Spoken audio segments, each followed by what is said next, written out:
Movie की शुरुआत में सबसे पहले हम किश्ती में सवार दो फॉरेस्ट रेंजर्स को देखते हैं। इनमें लड़की का नाम केवी है और आदमी का नाम है विस्टन, और ये दोनों ही जहाँ पे जंगल की रूटीन चेकिंग के लिए यहाँ पर आए थे।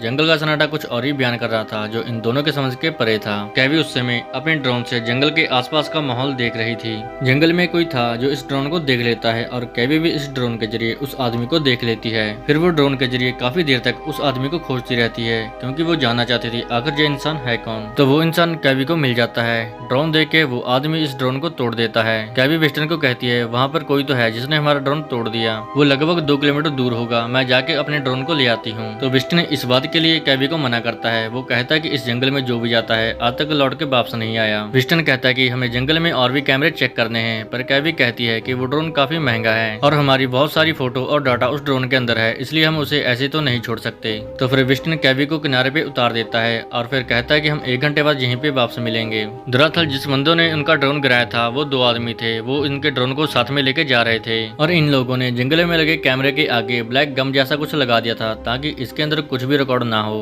फिर थोड़ी दूर आगे जाने के बाद ये दोनों आदमी जमीन पर ट्रैप बिछा देते हैं ताकि जहाँ पे जो भी गुजरे वो घायल हो जाए। दरअसल ये दोनों आदमी जहाँ पर अपने लिए खाना ढूंढने आए थे। इधर वेस्टर्न को देखते हैं, ये भी उसी टाइम पे जंगल में फिट के कैमरे के अंदर मेमोरी कार्ड चेंज कर रहा था। फिर वो कैमरे के आगे लगे ब्लैक गम को साफ करता है। इधर हम केवी को देखते हैं जो चलते चलते जंगल में काफी आगे तक आ चुकी थी। फिर केवी वेस्टर्न को कनेक्ट करने की कोशिश करती है, पर वेस्टर्न का वॉकी टॉकी उसकी किश्ती में ही रह गया था। फिर जंगल में केवी को एक अजीब सा प्राणी दिखता है जिसे घबरा कर वो वापस जाने लगती है और वो हड़बड़ा के गलत रास्ते की ओर निकल पड़ती है। पर केवी का पांव उसी ट्रैप में फंस जाता है जो उन दोनों लोगों ने लगाया था। जहाँ पे केवी काफी जख्मी हो चुकी थी, उसके पांव के आर पार से लकड़ी निकल चुकी थी और वो पूरी तरीके से जख्मी हो चुकी थी और वो पूरी तरीके से डरी भी हुई थी क्योंकि उसको ऐसा महसूस हो रहा था कोई तो कोई है जो उसके आसपास घूम रहा है। और इधर विस्टन को भी अपने आसपास कुछ होने का एहसास होता है। वो घबरा कर भागकर अपने किश्ती के पास पहुंचता है और फिर वो केवी को कनेक्ट करने की कोशिश करता है पर उससे कनेक्ट नहीं हो पाता। फिर वो वापस उसी नदी के रास्ते पे जाता है और वो केवी को जोर जोर से आवाज लगाता है और इधर केवी भी हिम्मत करके उठती है और वहां से जाने की कोशिश करती है। और इधर वेस्टर्न भी केवी को ढूंढते ढूंढते जंगल के अंदर आ जाता है और केवी को ढूंढते ढूंढते उसे रात हो जाती है। और इधर केवी को भी जंगल के अंदर एक घर दिखाई देता है। वो जाके दरवाजा खटखटाती है पर अंदर से कोई भी बाहर नहीं आता, इसलिए केवी घर के अंदर चली जाती है। फिर घर के अंदर चेक करती है कि जहाँ पर कोई भी नहीं है। फिर वो वहाँ पे पड़े बिस्तर के ऊपर बैठ जाती है। फिर वो अपने जूता खोल के अपने पाँव के जख्मों को देखती है। फिर वो अपने घाव के ऊपर अपने सॉक्स को बांध लेती है और वो वहीं पे लेट जाती है। इधर हम विष्णु को देखते हैं, उसे भी किसी के फुसफुसाने की आवाज आती है जिसकी वजह से वो डर जाता है। जंगल की अजीबोगरीब आवाज सुनकर उसकी हालत डर के मारे बहुत खराब हो चुकी थी। फिर वो डर कर एक पेड़ के आगे बैठ जाता है और वो आवाजें अभी भी उसका पीछा कर रही थी। जब वो पीछे घूम के देखता है उसे एक अजीब सा प्राणी दिखाई देता है और इसे देख के विस्टन जहाँ से भी डर के मारे भाग जाता है। और इधर हम केवी को घर में सोया हुआ देखते हैं। उसी टाइम वो दोनों जंगली आदमी घर के अंदर आ जाते हैं। वो केवी को देख के उसे पूछते तुम कौन हो और यहाँ पे कैसे आ गई, और वो कहती है कि मुझे पाँव पे चोट लगी है। फिर वो दोनों जंगली आदमी अपना हुलिया सुधार कर उसके पाँव की मरम्मत करते हैं और वो आदमी केवी से पूछता है कि तुम्हारे साथ और कौन कौन है।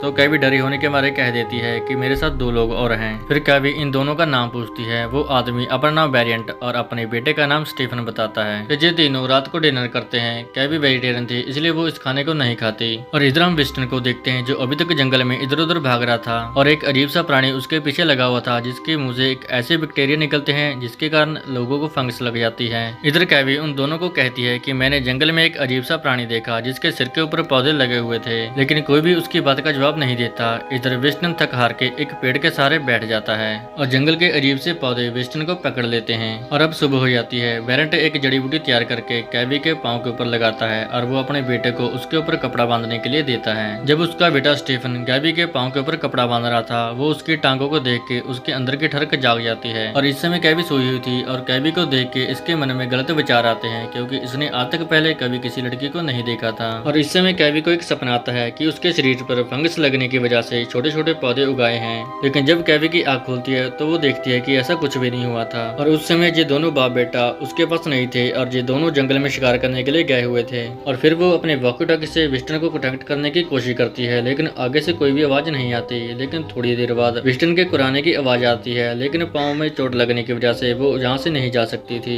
फिर वो वहाँ पर आग जलाती है ताकि विस्टन को धुआं देखकर ये पता चल जाए कि केवी कहाँ पे है। लेकिन जब दोनों जो बाप बेटा शिकार करके घर पे वापस आते हैं, बेरेंट आग को बुझा देता है और वो केवी को कहता है कि हम लोग दिन में कभी आग नहीं जलाते। फिर जब रात हो जाती है, केवी बेरेंट से पूछती है कि तुम लोग कौन हो। तब वो बताता है कि मैं प्लांट पैथोलॉजी की साइंटिस्ट था। 13 साल पहले जब मेरी वाइफ की डेथ हुई तो उसके बाद मैं कभी शहर गया ही नहीं। मैंने बस यहीं पर रहने का फैसला किया। मेरी वाइफ को महसूस होता था कि उसके अंदर कुछ गड़बड़ है। बातें करते समय केवी का ध्यान अब अपने पैर की तरफ जाता है, जो कि उसका जख्म पूरी तरीके से ठीक हो चुका था। रात के टाइम बेरेंट केवी के मुंह को दबा लेता है और वो उसे कहता है कि तुम्हारी सांस की भी आवाज नहीं आनी चाहिए। घर के बाहर कोई था जो घर के अंदर घुसने की कोशिश कर रहा था। अब ये तीनों थोड़ा अंदर से डरे हुए थे। बेरेंट उसे लेप लगाने के लिए कहता है, जो अक्सर ये दोनों बाप बेटा लगाया करते थे। तभी वो अजीब सा दिखने वाला प्राणी घर के अंदर आ जाता है। तभी स्टीफन तीर मार के उसे वहाँ से भगा देता है। वो क्रिएचर फिर से एक बार घर के अंदर आ जाता है और हमला कर देता है। ये क्रिएचर देख नहीं सकते थे, बस आवाज सुनकर ही हमला करते थे। वो प्राणी केवी के बिल्कुल पास खड़ा था। तभी स्टीफन ये देख के उसके ऊपर चाकू से हमला कर देता है तो उसका सारा खून केवी के ऊपर गिरने लगता है। स्टेफी ये देख के केवी के सारे कपड़े उतार देता है और उसका खून साफ करता है ताकि इसके खून से केवी को कोई इन्फेक्शन ना हो जाए। बेरेंट केवी को बताता है कि ये जीव ऐसे कीटाणु छोड़ते हैं जिसके कारण इंसानों को फंगस लग जाती है और ये फंगस इतनी ज्यादा बढ़ जाती है कि कुछ ही दिनों बाद इंसान एक जंगली पेड़ की तरह दिखाई देने लगता है। अब स्टीफन भी केवी की तरफ आकर्षित हो रहा था। केवी अपने मोबाइल से स्टीफन के साथ एक सेल्फी खींचती है और वो सेल्फी उसे दिखाती है। तभी वहाँ पे बेरेंट आ जाता है और वो केवी का मोबाइल छीन कर वहीं पे तोड़ देता है और वो अपने बेटे को समझाता है कि ये बहुत खतरनाक चीज है, इससे तुम दूर रहो। तो केवी को जहाँ पे एक किताब मिलती है। दरअसल बेरेंट जहाँ पे रहकर एक किताब लिख रहा था और बेरेंट ने इतने सालों से जो कुछ यहाँ पे देखा जो सीखा वो सारा इस किताब में लिखा हुआ था। यहाँ पर रह के वो अजीब अजीब चीजों को भगवान मानने लग गया था। वो एक पेड़ के आगे प्रार्थना करता था ताकि इस फंगस से उसे और उसके बेटे को कोई भी नुकसान ना हो और वो उस पेड़ के अंदर से 2 मशरूम तोड़ के खा लेता था और अपने बेटे को भी खिलाता था। उसका ऐसा मानना था कि ये भगवान का आशीर्वाद है जो उसे इन चीजों और फंगस से दूर रखती थी। और जब वो दोनों घर पे वापस आते हैं तो वो देखते हैं कि केवी को भी फंगस लगनी शुरू हो गई है। तो बेरेंट केवी को कहता कि अब तुम्हारे वापस जाने का समय आ गया है। लेकिन स्टीफन को केवी की फिक्र थी। उसे पता था कि फंगस कभी भी केवी का पीछा नहीं छोड़ेगी और इसलिए वो परेशान हो जाता है। बेरेंट जब केवी को वापस छोड़ने के लिए जा रहा था तभी रास्ते में विस्टन की टॉर्च केवी को मिलती है। फिर वो रोकते रोकते दूसरे रास्ते की ओर जाने लगती है और रास्ते में लगे कैमरे के मेमोरी कार्ड भी वो चेंज करती जा रही थी। थोड़ी देर आगे जाने के बाद वो अचानक से रुक जाती है क्योंकि उसे वहाँ पे विस्टन दिखाई देता है जो पूरी तरीके से फंगस से भरा हुआ था। विस्टन अब एक पूरी तरीके से पेड़ की तरह ही दिखाई दे रहा था लेकिन वो अभी भी जिंदा था। वो केवी को कहता है कि वो उसे मार दे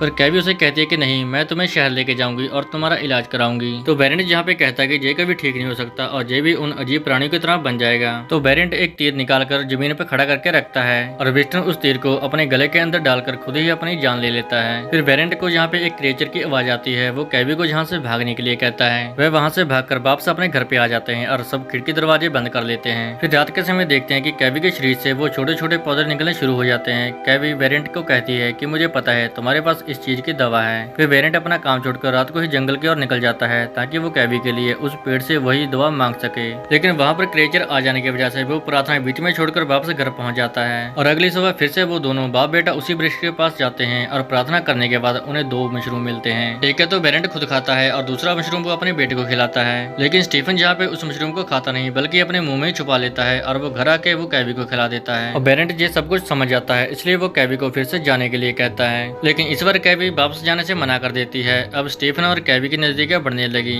और ये सब बेरेंट को काफी बुरा लगता था क्योंकि उसका बेटा उससे दूर जा रहा था। फिर केवी अपने टूटे हुए मोबाइल को फिर से जोड़ती है और उसके अंदर मेमोरी कार्ड डाल के उसके अंदर की फोटो देखती है और वो उन फोटो के अंदर उसी अजीब से क्रिएचर को देखती है जिन्हें देखकर वो काफी हैरान होती है। तो वो बेरेंट को कहती है कि मुझे इसके बारे में सब कुछ जानना है। तो बेरेंट बताता है कि मेरी वाइफ 13 साल पहले मर के इसी तरीके से पेड़ में बदल गई है और उसी पेड़ से मैं प्रार्थना करके हम दोनों के लिए दवा लाता हूँ और उसी दवा की वजह से हमें फंगस नहीं होती। मेरी वाइफ देखने में तो एक पेड़ है लेकिन वो अंदर से आज भी जिंदा है। पहले मैं भी इन सब चीजों को नहीं मानता था लेकिन जब से मैंने इन चीजों को देखा है, जब से महसूस किया है, मैं भी इन चीजों को मानने लग गया और इन चीजों की पूजा करता हूँ। मेरी वाइफ चाहती है कि मैं स्टीफन की बलि दे दूं लेकिन मैं उसके सामने रोता हूँ, गिड़गिड़ाता हूँ कि वो एक मासूम बच्चा है और उसे इन चीजों से दूर रखो। अब केवी स्टीफन को अपने साथ चलने के लिए कहती है लेकिन बेरेंट को ये कभी भी मंजूर नहीं था। अगले दिन सुबह बेनेडिक्ट जल्दी उठता है और वो घर से बाहर चला जाता है। उसके बाद फिर कैवी उठती है और वो स्टीफन को उठाकर कहती है कि तुम मेरे साथ चलो। जब ये दोनों जंगल को क्रॉस कर रहे थे तो रास्ते में उन्हें बेनेडिक्ट मिल जाता है। वो अपने बेटे को कहता है कि ये लड़की तुम्हें नरक में लेकर जा रही है, वहाँ पे तुम्हें कुछ भी फ्री में नहीं मिलेगा और हर चीज की तुम्हें कीमत चुकानी पड़ेगी। तुम्हें वहाँ पर उन सब चीजों की आदत लग जाएगी जिन चीजों के बिना तुम जहाँ पे रह रहे हो। ये लड़की सिर्फ तुम्हें अपनी वासना के लिए लेकर जा रही है, तुम वहाँ पर ढंग से कभी भी नहीं रह पाओगे। बेनेट उसे कहता है कि पहले तुम्हारी माँ मुझे छोड़ के चलेगी, अब तुम भी मुझे छोड़ के जा रहे हो। बस ये सुन के स्टीफन इमोशनल हो जाता है और वो अपने बाप के साथ वापस आ जाता है। अब ये दोनों बाप बेटा अपने घर पे पहुंच जाते हैं और कैवी अकेले ही जंगल में जाने लगती है। कुछ दूर जाने के बाद उसका मूड चेंज हो जाता है और वो वापस स्टीफन के पास जाने लगती है। वो दूर से ही छुप कर देखती है कि बेनेट स्टीफन को लेकर कहीं पर जा रहा था। स्टीफन रास्ते में पूछता है कि हम लोग कहाँ पे जा रहे हैं, तो बेनेट कहता है कि हम सैक्रिफाइस करने के लिए जा रहे हैं। और इधर कैवी घर में घुस के वहाँ से एक तीर कमान उठा लेती है और भाग के स्टीफन के पास जाती है। बेनेट स्टीफन को उसकी माँ के पास लेके आता है और उसे कहता है कि तुम्हारा माँ से मिलने का समय आ गया है। और यहाँ पर कैवी के पीछे भी एक क्रिएचर पड़ा हुआ था, लेकिन कैवी गुस्से में थी, वो उसे तीर मारकर वहाँ से भगा देती है। और इधर बेनेट अपने बेटे स्टीफन को मारने की कोशिश कर रहा था, मतलब उसकी बलि दे रहा था, लेकिन तभी वहाँ पे कैवी आ जाती है। पेड़ की जड़ों ने स्टीफन को जकड़ रखा था, लेकिन बेनेट जब कैवी को मारने के लिए आगे आता है तो स्टीफन अपने आप को छुड़ा लेता है और वो बेनेट के ऊपर हमला कर देता है। वो बेनेट के पीठ पे चाकू घुसा देता है, लेकिन तभी वहाँ पर एक और क्रिएचर आ जाता है।